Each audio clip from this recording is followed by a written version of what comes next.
Okay, guess when these jeans were made? It's the 1880s.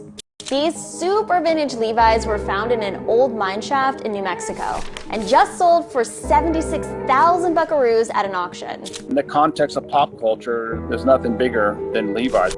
That's Zip. He bought the jeans along with the Gen Zer. Apparently the pants are so intact you could still put them on and wear them around. But what makes them so special? Well, these jeans were made over 140 years ago, around the time of the Chinese Exclusion Act, which banned all Chinese workers from the US for a decade.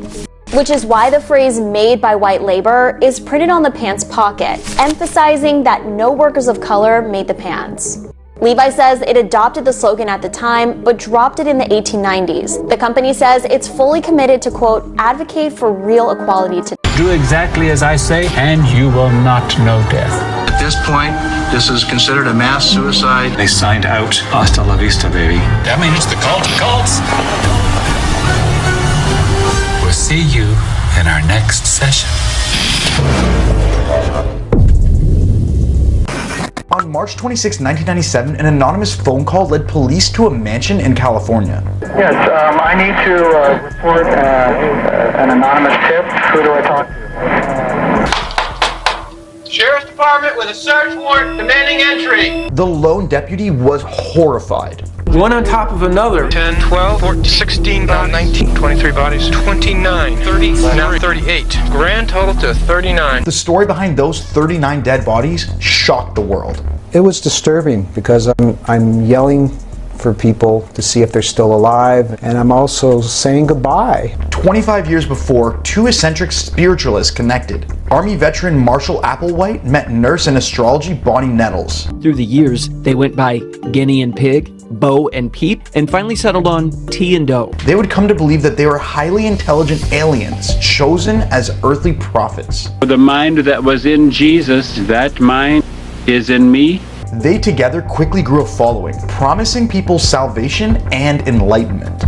They intrigued me in a way that was like nothing else. At the same time, they enforced a strict lifestyle. They had rules about dressing, they had rules about talking, they had rules about sex. Followers sold their belongings and cut off all ties to loved ones. All the ones that you considered your family really is not your family. The group would come to be known as Heaven's Gate. Is this a cult if I ever heard one? Yes, it is. It's a cult. I mean, it's the cult of cults. A decade after the formation of the cult, Bonnie died of cancer. T returned to the heavens in 1985. This challenged the beliefs of the followers because they all believed Bonnie would live forever. But Marshall only grew more insistent that eternal life was coming. Doe instructed the group to look for a sign. It came to them in the night sky. 1997 was the year of the Hale-Bopp comet. Heaven's Gate began to prepare. They rented a mansion and Marshall told them that they all must commit suicide when the comet passed Earth. You have to trust me. You have to believe me. He believed it would be trailed by a UFO for their souls to board as they leave their bodily vessels behind. Your only chance to evacuate is to leave with us. The followers fully complied. For them, exiting their vehicles, as they called it, meant graduation. They purchased alien abduction insurance and began recording farewell messages. My thoughts in these last hours are only of joy and wonder. Happiest day of my life. Then they changed into their Ascension uniforms. Black pants and shirts, each adorned with a Heaven's Gate patch. The look was completed with matching pairs of black and white Nike Decade sneakers. When the time came, members took fatal amounts of painkillers mixed with applesauce and pudding, chasing it down with vodka. Safe Big Amazon.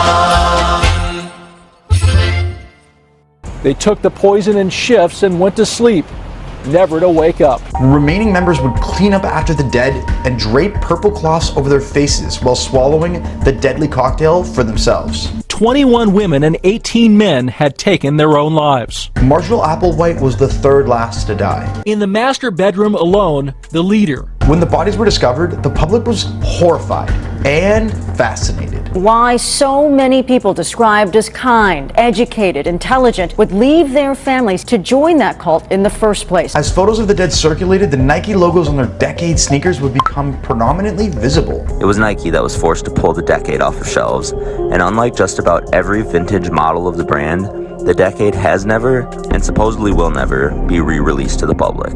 The tragedy of Heaven's Gate continues to resonate with those who lost loved ones on that day as they try to keep their memories alive. All of those 39 people, what a waste. What a waste of talent and beauty, because they were good. They had good hearts. These people were not malicious. Did Marshall brainwash and manipulate his followers to end their lives? Or should they be considered willing participants of their own demise? Jamaica Broadcast Commission is banning radio stations and television programs from airing any content that promotes drug use, gun violence, scams, and more. The ban goal is to stop the glorification of illegal activities. Some Jamaican artists have said it will do little to stop violence, as young people mostly use streaming platforms rather than TV and radio. And I feel like this is a very good step of moving forward to kind of control gun violence, because as we all know, a lot of this shit is going on.